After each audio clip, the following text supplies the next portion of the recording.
My name is Sarah Jensen. A week ago, at 38, I had a six-figure career, a sterling reputation, and a family. Today I'm on indefinite leave, escorted out of my own office after an anonymous complaint filed by my family's lawyer. My influencer sister, whose lavish life I paid for, is on social media calling me unstable. They didn't just betray me.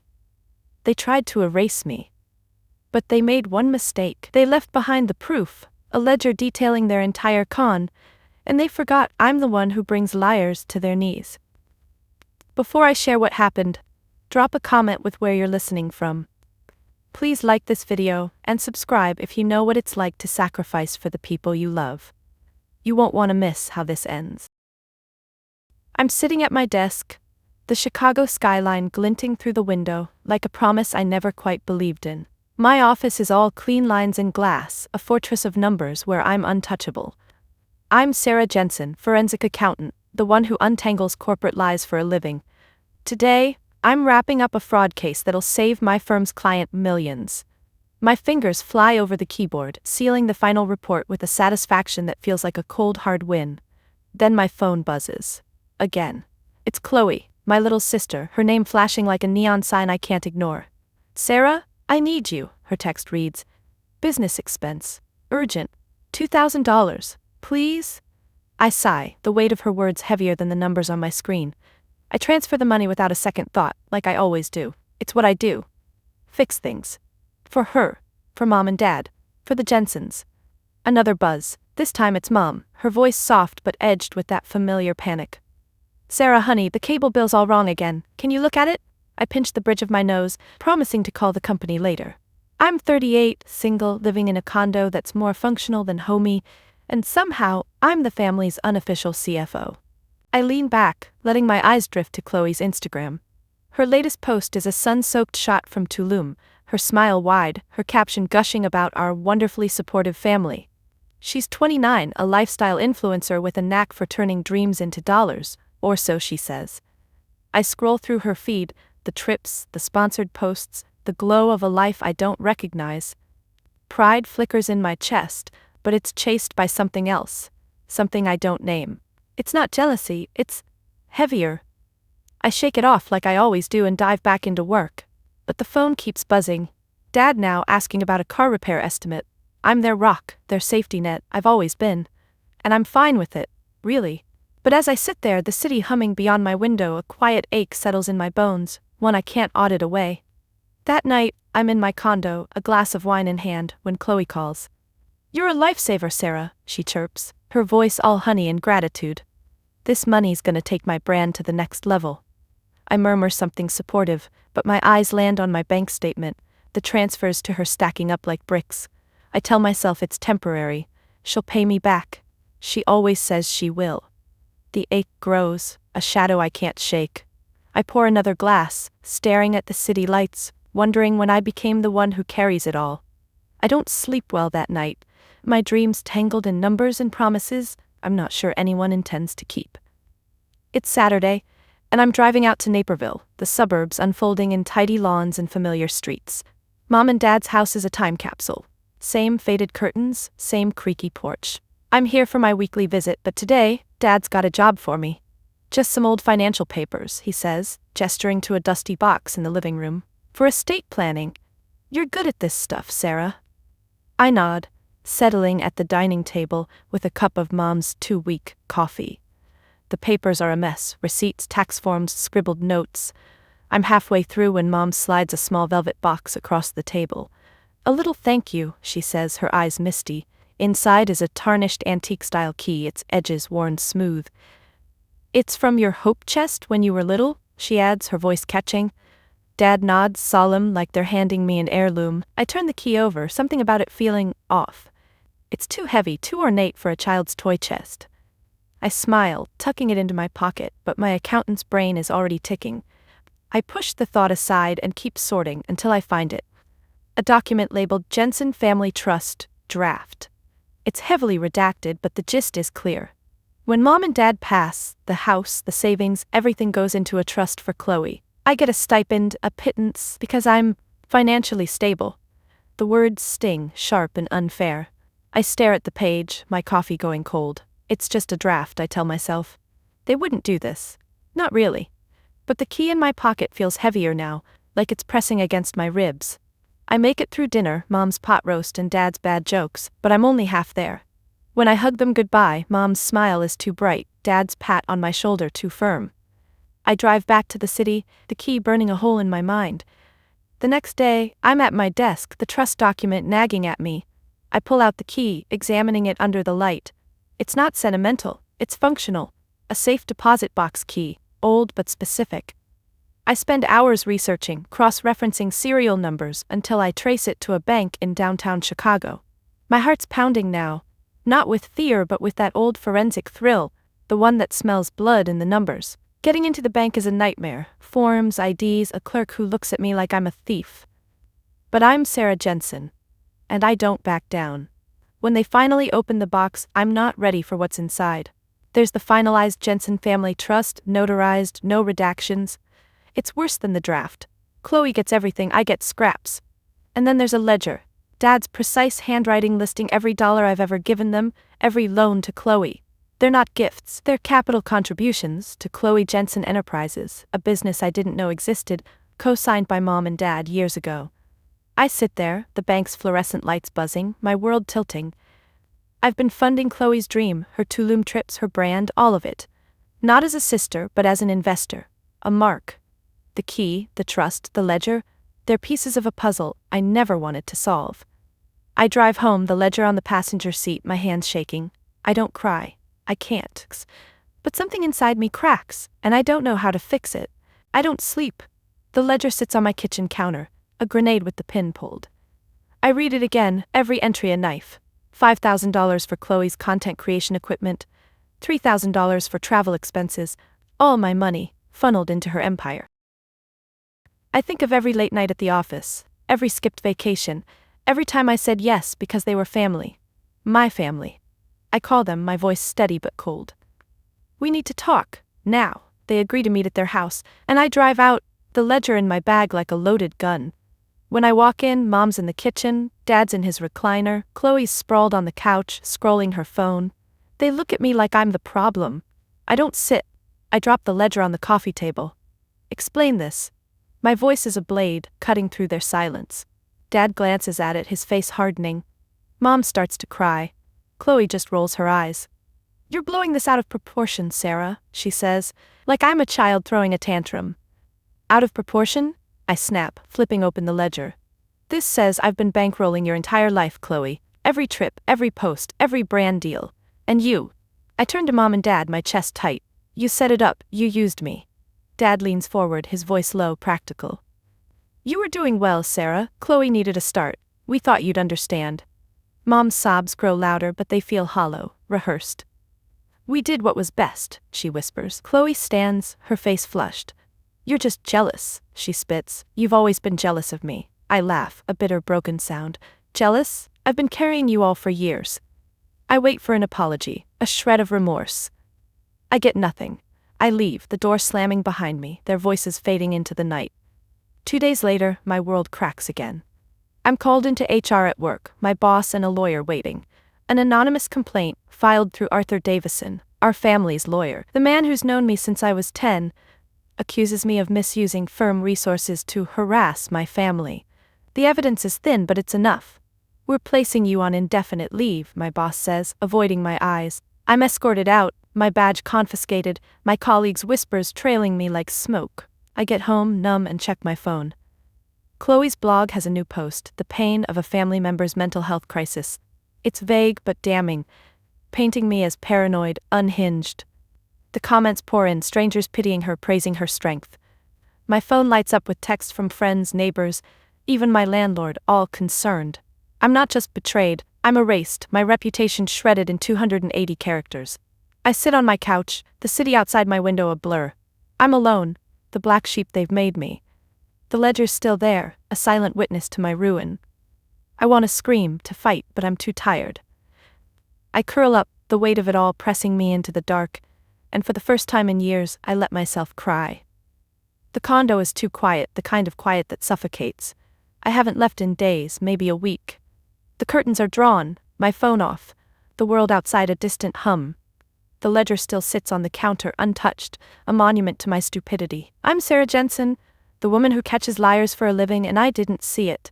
My own family, spinning a web around me for years. I try to work, to do anything, but my laptop feels like a stranger. My firm's email, the one that suspended me, is burned into my brain, pending investigation. Arthur Davison's name was on the complaint, his signature a betrayal older than Chloe's schemes. He was at every birthday, every Christmas, the uncle we never had. Now he's the knife in my back. I scroll through Chloe's blog again, masochistic. Her latest post is a tearful video, her mascara artfully smudged, talking about healing from family drama. The comments are a tidal wave of support, strangers calling her brave, resilient. Me? I'm the villain, the unstable sister they're praying for. I slam the laptop shut, my hands shaking. I'm not just alone. I'm invisible, erased by a story I didn't write. The doorbell rings and I freeze. It's my landlord, his voice muffled through the door. "Sarah, you okay? Got a call from your folks," said they're worried. I don't answer. He leaves, but the message lingers. They're still pulling strings, tightening the noose. I sink to the floor, the cold tile grounding me. I'm 38, jobless, friendless, and the family I carried has hung me out to dry. A small twist comes, unbidden. I get an email from an old client, a bar owner I helped with tax fraud years ago.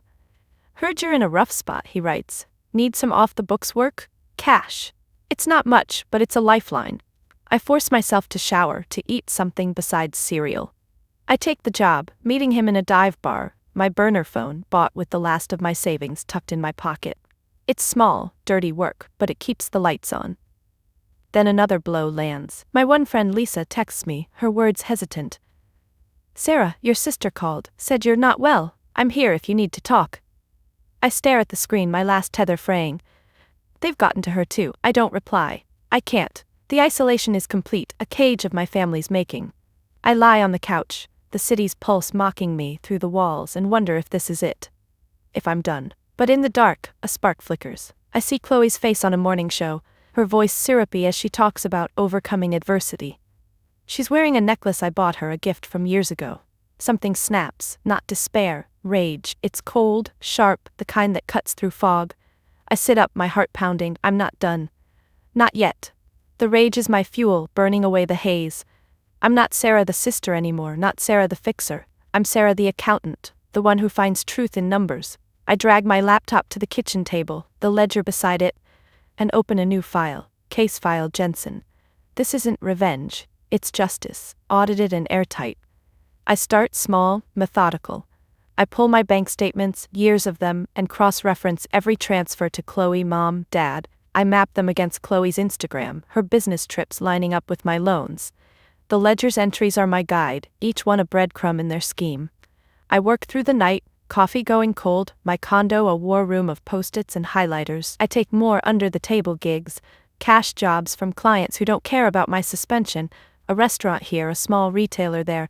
It's not glamorous, but it's mine, earned without strings. I use the money to buy time, to keep digging. The burner phone buzzes with texts from Lisa, but I don't answer. I can't trust anyone, not yet. A twist creeps in, quiet but sharp. I find a name in the ledger's margins, Arthur Davison. He's not just their lawyer, he's tied to Chloe's business, a consultant on her incorporation papers. I dig deeper, hacking into public records, my old skills humming. Davison's got a stake in a brand that sponsors Chloe, a finder's fee for every deal she signs. It's a conflict of interest, a violation of every ethics code in the book. I pause, my pulse racing. This is it, a crack in their armor. I don't stop to celebrate. I keep going, building a dossier on Davison, every email, every payment, every shady deal. It's meticulous, the kind of work I was born for. But it's not enough. I need to hit them where it hurts. I start to rebuild piece by piece. I eat real food, not just takeout. I open the curtains, let the light in. I even text Lisa back, a simple, "I'm okay." She doesn't push, and I'm grateful. The rage is still there, but it's focused now, a blade I'm sharpening. I'm not the black sheep. I'm the one they underestimated. Late one night, I find a photo on Chloe's old Instagram, buried in her archives. It's her and Davison, smiling at a brand event, his arm around her like a proud father. The caption's innocuous, but the date matches a payment in the ledger. It's the final piece, the one that makes my dossier lethal. I save it, my hands steady. They wanted me broken. They're about to learn what happens when I'm not. I'm ready.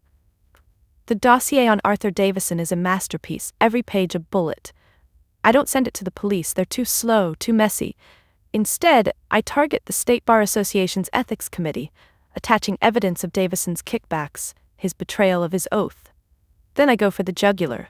I send a copy to the CEO of the brand that pays Chloe and Davison, a company that prides itself on transparency. It's anonymous, untraceable, sent from a burner email. I wait, my condo silent except for the hum of the fridge. The family's still at it, leaving voicemails for my landlord, spreading whispers to anyone who'll listen. Mom calls, her voice trembling. "Sarah, we're worried about you." I delete it. They're not worried. They're scared. They know I'm not backing down. The first domino falls a week later. I'm scanning news sites when I see it. The brand has launched an internal investigation suspending all contracts with Chloe and Davison pending review. I don't smile, but my chest loosens, just a fraction. The Bar Association follows, announcing a formal inquiry into Davison's conduct. It's not loud, not dramatic, just the quiet, devastating click of truth locking into place. Chloe's Instagram goes dark, her posts replaced by a single, that vague apology about taking time for family. The comments are brutal, fans turning on her, sensing blood in the water. I don't gloat. I keep working, digging into the trust, the ledger, anything I missed. There's more, I know it. There always is. A twist hits, small but vicious. Dad shows up at my condo unannounced, his face lined with something like regret. "Sarah," he says, "this has to stop. You're tearing us apart." I look at him, the man who taught me to balance a checkbook, and feel nothing. "You did that," I say, closing the door. His footsteps fade, and I'm alone again, but it's different now. I'm not hiding, I'm fighting. I take a risk, reaching out to an old colleague, someone I trust. "I need a favor," I say, explaining just enough. She hesitates, then agrees to pass my dossier to a reporter friend, no names attached. It's a gamble, but I'm all in. The story breaks a day later, a small piece in a local paper about ethical concerns in influencer marketing. It's not much, but it's a start. The tide's turning, and I'm the one steering it. The air in my condo is thick with tension, the kind that hums before a storm. It's been a week since the news broke, a small ripple in Chicago's gossip mill, but it's enough to shake them. I'm at my kitchen table, the ledger open, my laptop glowing with new leads when the doorbell rings. I know who it is before I check the peephole. Chloe, Mom, and Dad, their faces a mix of fury and desperation. I let them in, my heart steady, my hands calm. Chloe storms past me, her designer bag slung over her shoulder, her eyes blazing. "What have you done?" she screams, her voice cracking like glass. Dad's right behind her, his jaw tight, his voice low. "This has to stop, Sarah. You're tearing us apart." Mom just stands there wringing her hands, her sobs a familiar soundtrack. I don't flinch. I've been waiting for this. "Sit down," I say, my voice cold, precise, like I'm presenting a case in a boardroom. They don't move, so I do. I pick up a single sheet of paper from the table, a summary of every dollar I've poured into their lives, cross-referenced with the ledger's lies. "This," I say, holding it up, "is what happened. Your business, Chloe, was a house of cards. It was never yours, it was mine." Chloe's face twists, her words venomous. "You're bitter. You've always been bitter. I had a chance, Sarah, and you destroyed it." Dad steps forward, his voice rising. "You're punishing us for helping your sister. We did what we had to do." Mom's crying harder now, murmuring, "We love you both, but it's hollow, a script they've rehearsed too long." I don't shout, I don't need to. "You taught me to be responsible, Dad," I say, my eyes locked on his. "I'm finally taking responsibility for myself. You built Chloe's dream on fraud. I just turned off the funding." I slide the paper across the table, the numbers staring up at them like a judge's gavel. "You're insolvent. All of you." The room goes quiet, the kind of silence that swallows everything. Chloe's shoulders slump, her fire snuffed out. Dad stares at the paper, his face gray like he's seeing the truth for the first time. Mom's sobs fade to whimpers. They have nothing left, no leverage, no lies. I stand there, unyielding, the accountant who's audited her own heart. They leave without another word, the door clicking shut behind them. I don't move for a long time, the weight of the moment settling into my bones. It's not victory, it's finality. I've cut the last thread tying me to them, and it hurts, but it's a clean pain, the kind that promises healing. A small twist lands the next day. The reporter I tipped off digs deeper, publishing a follow-up piece that names Davison explicitly, linking him to Chloe's failed brand. The comment section explodes, strangers piecing together the story, some even mentioning a silent investor who got screwed. I read it, my coffee going cold, and feel a flicker of something new. Pride, maybe, or power. I'm not invisible anymore. Months pass, and the world shifts under my feet. Arthur Davison's disbarred, his name a footnote in legal scandals. Mom and Dad sell the Naperville house, the one I grew up in, to cover their debts. I hear through Lisa that Chloe's working retail, her Instagram a ghost town, her brand a memory. I don't check on them. I don't need to. They're not my family anymore, not in the way that matters. I clear my name with the firm, but I don't go back. That life, that Sarah, feels like someone else's. Instead, I take a leap, pouring every cent of my savings into a new venture, Jensen Forensic Financials. It's a boutique consultancy specializing in helping people like me, victims of family financial fraud, the ones no one believes. My office is small, tucked above a coffee shop with a view of a tree-lined street instead of the Chicago skyline. It's not glamorous, but it's mine. The work is slow at first, but it grows. A woman whose brother drained her inheritance. A man whose parents funneled his savings into a sibling's startup. Each case is a mirror, reflecting my own scars, but also my strength. I'm good at this. Not just the numbers, but the listening, the understanding. I'm building something not just for me, but for them. Lisa's my anchor, the one who stuck by me. We meet for coffee every week, her laughter pulling me back to myself. "You're a badass, you know that?" she says one day, her eyes crinkling. I smile, a real smile, the kind I haven't felt in years. I'm getting there, I say and mean it. The final twist is quiet, almost invisible. A client, a young woman whose mother siphoned her college fund, leaves my office with tears in her eyes. "Thank you," she says, her voice breaking. "I thought I was alone." I nod, my throat tight, and realize I'm not just helping her, I'm healing myself. Every case, every truth is a brick in a new foundation, one I'm building on my own terms. It's late now and I'm in my office, the city humming beyond the window. My desk is cluttered with files, a half-empty coffee mug sitting beside a new client's intake form. My phone buzzes, Lisa, checking in. "You okay?" her text reads. I pause, looking out at the street, the trees swaying in the evening breeze. For the first time in years I feel it, peace, hard-won and fragile but real. I type back one word, free. I set the phone down, pick up the client file, and get to work. The road ahead is long, but it's mine, and I'm ready. The numbers don't lie, and neither do I. Not anymore. My story is a harsh reminder that love and loyalty should never come at the cost of your own financial or mental well-being. The greatest lesson I learned is that setting boundaries isn't an act of selfishness, it's an act of self-preservation. Learn to audit your relationships as rigorously as you would your finances. Your value isn't measured by how much you can carry for others, but by the respect you demand for yourself. If this story resonated with you, please share it with someone who might need to hear this message. Thank you for listening.